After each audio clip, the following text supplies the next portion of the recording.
الحمدللہ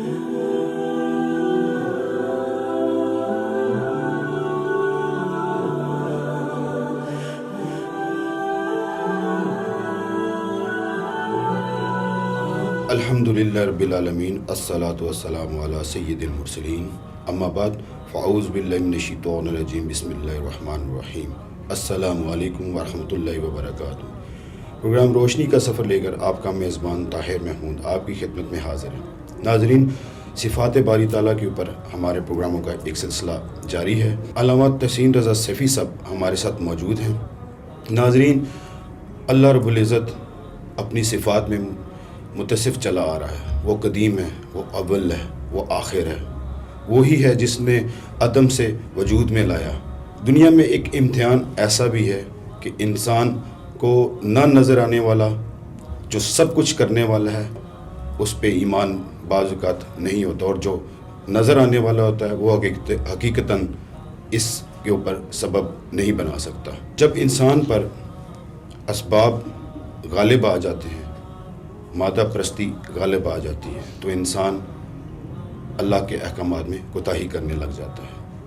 اسی سلسلے میں آج کا عنوان ہمارا مسبب الاسباب کے نام سے پروگرام ہے۔ انشاءاللہ آپ کو پسند آئے گا، اور علامہ صاحب سے گفتگو کا آغاز کرتے ہیں۔ السلام علیکم ورحمۃ اللہ۔ وعلیکم السلام ورحمۃ اللہ تعالیٰ وبرکاتہ۔ کیا کہیں گے آج کا عنوان جو مسبب الاسباب ہے، اس کے حوالے سے آپ کے کیا خیالات ہیں؟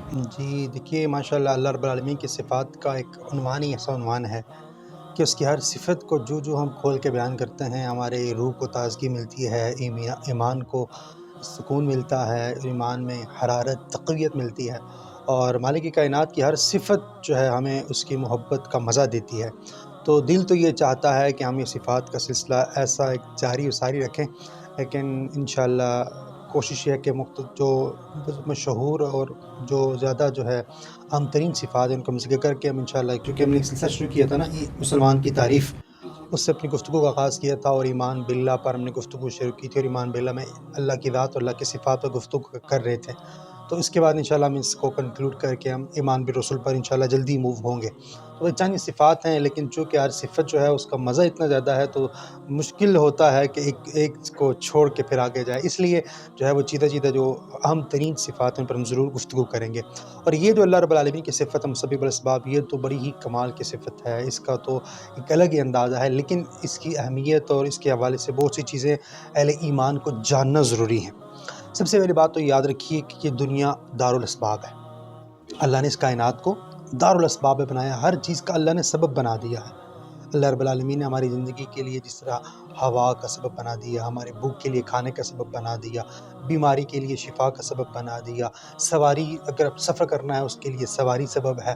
الغرض دنیا کا ہر جتنا بھی معاملہ ہے وہ اللہ رب العالمین نے اسباب کے ساتھ متعلق کر دیا ہے۔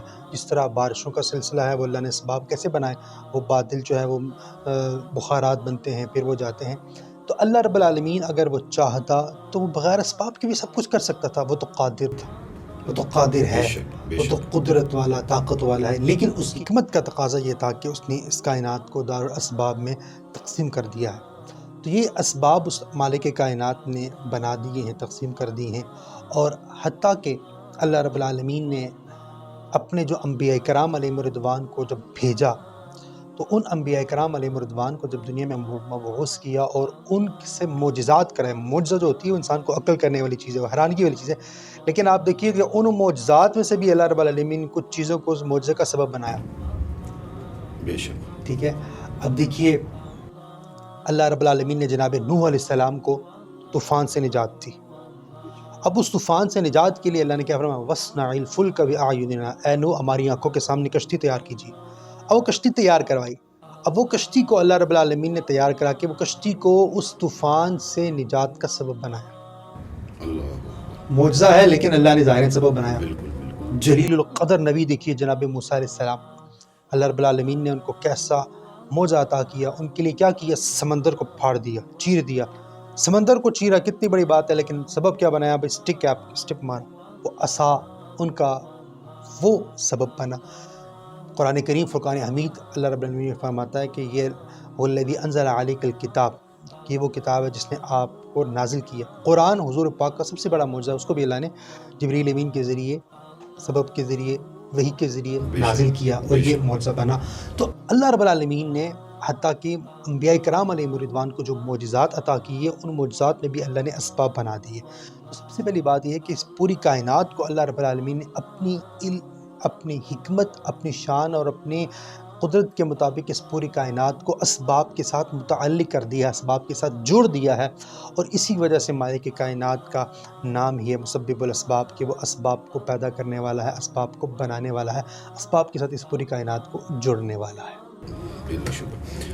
بہت خوبصورتی سے آپ نے ہمیں اس حوالے سے بتایا. میرا سوال یہ، کیونکہ رزاقیت ہمارا پچھلا پروگرام تھا، اسی کا تسلسل جو ہے نا اسباب بھی بنتا ہے. تو مسبب اور الاسباب، اس کے معنی کیا ہیں اور یہ صفت باری تعالیٰ کس نظر سے آپ دیکھتے ہیں؟ اس پہ کیا روشنی ڈالیں گے آپ؟ دیکھیے، مسبب الاسباب تو وہی ہے کہ اللہ تعالیٰ اسباب کو پیدا کرنے والا ہے. وہ اپنی قدرت سے اس طرح اسباب کو پیدا کرتا ہے کہ آپ حیران رہ جاتے ہیں. ٹھیک ہے، تاثیر اس میں پیدا کر دیتا ہے. تو اس مسبب الاسباب کے اندر سب سے پہلی بات تو یہ ہے کہ ہمارا عقیدہ کیا ہونا چاہیے. سب سے جو پہلی بنیادی بات ہے، بات یہ ہے کہ سب سے پہلے تو یہ بات لازمی ضروری ہے کہ ہم نے اسباب کو حاصل کرنا ہے، اسباب کو استعمال کرنا ہے، اسباب کے ساتھ ہم نے انگیج ہونا ہے. لیکن اسباب حاصل کرنے کے بعد، مثال کے طور پر آپ نے رزق حاصل کرنے کے لیے کاروبار کرنا ہے، تو آپ کا طریقہ ہے کہ آپ پہلے اپنی جو ہے وہ کاروبار کی اپنا انویسٹمنٹ کریں، دکان لگائیں، محنت کریں، ایڈورٹائز کریں. پورا ایک پروسیس جو ہوتا ہے اس پورے پروسیس کو کریں، اسباب کو اپنائیں. لیکن تمام اسباب اپنانے کے بعد ان اسباب پر عقیدہ، یقین نہیں رکھنا، توکل اللہ رب العالمین کی ذات پر رکھنا ہے. بے شک. کیوں کہ ان اسباب کے اندر اصل میں تاثیر پیدا کرنے والی ذات اللہ رب العالمین کی ہے. بے شک، بے شک. سب سے پہلے ہم نے کیا کرنا ہے؟ یہ عقیدہ ہونا چاہیے. عقیدہ یہ رکھنا چاہیے کہ ہم نے اسباب تو اپنانے ہیں، لیکن اسباب کے اوپر یقین نہیں رکھنا. یہ اسباب ہی میں دیکھیں نا، جب ہم اسباب کے اوپر ہی پوری ہماری نگاہ ہو جاتی ہے، اسباب کے اوپر ہی ہم جب بیٹھ جاتے ہیں، یہ مادیت پرستی ہے. اور یہ سمجھیے اس کو ایک طرح کا شرک قرار دے گیا، اس کو ایک قسم کا شرک. قرآن کریم فرقان حمید کے آپ دیکھیے سورہ کہف ہے، اس کے اندر بڑی تفصیل کے ساتھ اللہ رب العالمین نے ایک واقعہ بیان کیا. دو بھائیوں کا واقعہ بیان کیا. دو بھائی تھے، تو دو بھائیوں کھیتی تھی، تیار تھی، بالکل تیار تھی. اور ایک بھائی نے دوسرے کو کہا، یار یہ بڑا باغ دیکھا ہے، اللہ کی کتنی نعمت ہے، اللہ کا شکر ادا کرو، اللہ رب العالمین کا اس کا شکر بھی ادا کرو، اس نے تمہیں یہ نعمت دی ہے اور اس کی دو بھی. لیکن اس نے کیا کہا؟ اس نے کہا کہ اس نے اس کا انکار کیا، اور اللہ رب العالمین اس کو اس شرک کے ساتھ تعبیر کیا کہ یہ میں کسی کو کیوں دوں، یہ تو میری اپنی محنت ہے، میں نے اسباب محنت کی، یہ سب کچھ میں نے کیا، میں نے ہی کیا ہے. تو جب اس نے جب دیکھا کہ میں نے محنت میری کا رزلٹ ہے، تو پھر کیا ہوا؟ اگلے دن جب صبح آتا ہے، اس کی کھیتی تباہ و برباد، راکھ کا ڈھیر بچ جاتی ہے، اور جو اللہ کا شکر ادا کرنے والا تھا اس کی اسی طرح کھڑی کی کھڑی. تو اب یہ قرآن کریم فرقان حمید ہمیں کیا تصور دیتا ہے کہ آپ اسباب اپناؤ، لیکن اسباب اپنا کر، اسباب اپنانے کے بعد آپ توکل، آپ یقین مسبب الاسباب پر کرو کہ ان اسباب میں اثر تو اللہ رب العالمین پیدا کرنے والا ہے. آپ کا کام ہے دوائی کھانا، اس دوائی کے اندر شفا کی تاثیر پیدا کرنے والا، شفا دینے کا سبب بنانا، یہ مالک کائنات کی ذات ہے. بقیہ پروگرام کا نوٹیفیکیشن حاصل کرنے کے لیے نیچے دیے گئے ہوئے بیل آئیکن پہ کلک کریں اور سبسکرائب کریں.